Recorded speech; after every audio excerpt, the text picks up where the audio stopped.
తెలంగాణలో కాంగ్రెస్ ప్రభుత్వం చెల్లించబోయే మద్దతు ధర వివరాలు.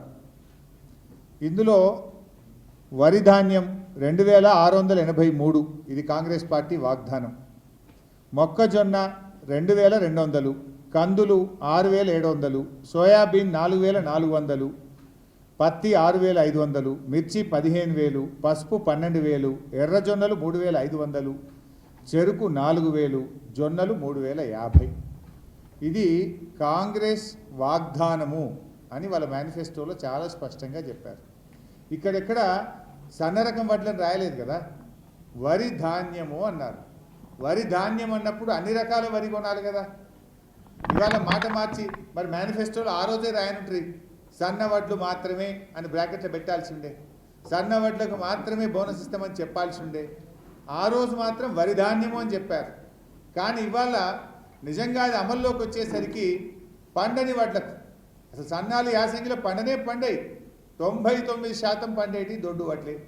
పండని వడ్లకు బోనస్ ఇస్తామంటే ఇదేదో వెనకట్టుకో సామెత ఉంటుంది. నేను అట్లా భాష మాట్లాడలేను కానీ అట్లున్నది ఇలా కథ. ఇప్పుడు 40 గ్రాముల జీడి ఇంగువ పొడి కొంటే 40 గ్రాముల జీడి ఇంగువ పొడి ఉచితం. ఇప్పుడు 40 గ్రాముల జీడి ఇంగువ పొడి కొంటే 40 గ్రాముల జీడి ఇంగువ పొడి ఉచితం. ఈరోజు ఆ వీడియోలు కూడా చూపిస్తాను. దయచేసి మీరు మీడియా మిత్రులు కూడా దీన్ని ఒకసారి రైతుల కోసం మీరు కూడా చూపించాలి, ప్రజలు చూపించాలి, రైతాంగాన్ని గుర్తు చేయాలి, ఈ ప్రభుత్వం మోసాన్ని ఎండగట్టాలి. ఎందుకంటే ఆరుగాలం కష్టపడి రైతు పంట పండిస్తేనే మనం బుక్కడి బువ్వ తింటున్నాం. మనం అందరం 5 ఏళ్లతో 4 మెతుకులు నోట్లో వేసుకుంటున్నామంటే దాని వెనుక రైతుల చెమట చుక్కలు ఉన్నాయి, రైతు కష్టం ఉంది.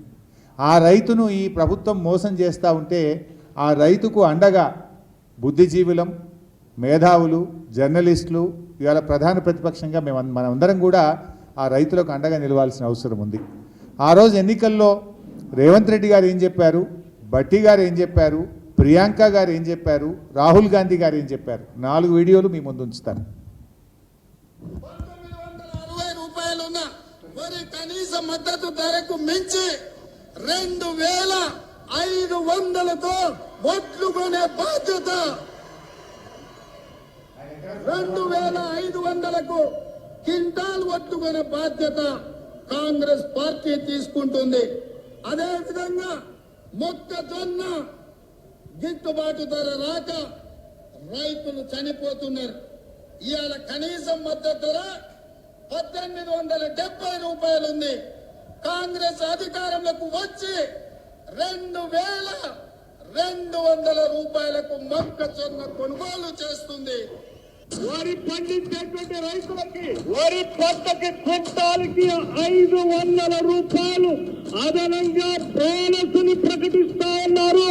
మినిమం సపోర్ట్ ప్రైస్ కాకుండా అదనంగా 500 రూపాయల క్వింటాల్కి ప్రకటిస్తా ఉన్నారు. మీరే చూశారు భట్టి గారు ఎంత మంచిగా చెప్పారు. వరి ధాన్యం పండిస్తున్నటువంటి రైతులకు ఎంఎస్పికి అదనంగా 500 రూపాయలు బోనస్ ఇస్తాం. వరి ధాన్యము అన్నాడు, కానీ సన్నవడ్లని భట్టి గారు చెప్పలేదు కదా. రేవంత్ రెడ్డి గారు ఎక్కడ సన్నవడ్లకని చెప్పలేదు కదా. అదేవిధంగా ప్రియాంక గాంధీ గారు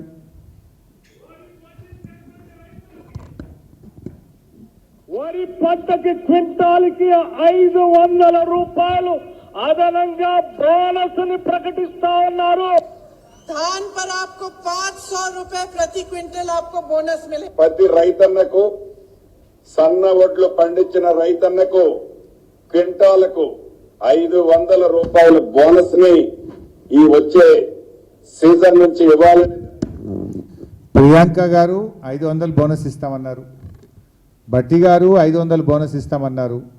సరే మాట మార్చి ఈయన గారు ఏమన్నారో కూడా మీరు చూశారు. ఇప్పుడు అదేవిధంగా రాహుల్ గాంధీ గారిది కూడా ఉంది, అది కూడా ఉన్నాయి.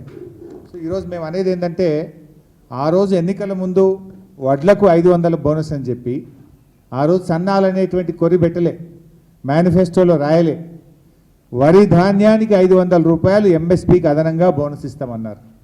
కానీ ఈరోజు మన రాష్ట్రంలో చూస్తే 1,20,00,000 మెట్రిక్ టన్నుల వడ్లు పండుతాయి ప్రతి సంవత్సరం. 1,20,00,000 మెట్రిక్ టన్నుల వడ్లకు 500 చొప్పున బోనస్ ఇవ్వాలంటే దాదాపు 6,000 కోట్ల రూపాయలు అవసరమవుతాయి. 6,000 కోట్ల రూపాయలు అవసరమవుతాయి. కానీ వీళ్ళు చెప్పింది ఏంది? సన్నాలకు మాత్రమే బోనస్ ఇస్తామంటే కేవలం 400-500 కోట్లతో సరిపెట్టే ప్రయత్నం. అంటే రాష్ట్ర రైతులకు దాదాపు 5,500 కోట్లు మొండి చేయి చూపిండ్రు. ఎన్నికల్లో హామీ ఇచ్చి రైతులకు ఇవాళ తీవ్రమైనటువంటి అన్యాయం కాంగ్రెస్ పార్టీ ఈ ప్రభుత్వం చేస్తూ ఉంది.